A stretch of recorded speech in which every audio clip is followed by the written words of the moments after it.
Arun XLO Ziva, an elite active retirement community in Mahabalipuram, Chennai. For apartments and luxury villas, call 7288 முன்னாள் பிரதமர் இந்திரா படுகொலையை தொடர்ந்து 1984ஆம் ஆண்டு டெல்லியில் நடந்த சீக்கியர் படுகொலை மற்றும் கலவர வழக்கில் காங்கிரஸ் மூத்த தலைவர் ஜெகதீஷ் டைட்லர், கமல்நாத் உள்ளிட்ட பலர் மீது குற்றம் சாட்டப்பட்டது.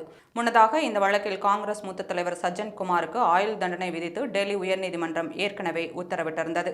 இந்த நிகழ்வில் ஜெகதீஷ் டைட்லர் மீது குற்றம் சுமத்துவதற்கு போதிய ஆதாரங்கள் உள்ளதாகவும் குற்றச்சாட்டை பதிவு செய்யுமாறும் நீதிமன்றம் உத்தரவிட்டிருந்தது. இந்நிலையில் அவர் மீது கொலை குற்றச்சாட்டு உள்ளிட்ட பிற குற்றச்சாட்டுகளை டெல்லி உயர்நீதிமன்றம் இன்று பதிவு செய்துள்ளது. வரும் 3ஆம் தேதி முதல் இந்த வழக்கில் உயர்நீதிமன்ற விசாரணை தொடங்கும் என்றும் அறிவிக்கப்பட்டுள்ளது.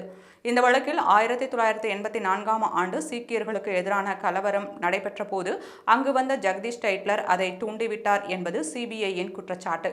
கலவரத்தை விசாரித்த நானாவதி கமிஷன் அறிக்கையிலும் ஜெகதீஷ் டைட்லரின் பெயர் இடம்பெற்றிருந்தது குறிப்பிடத்தக்கது.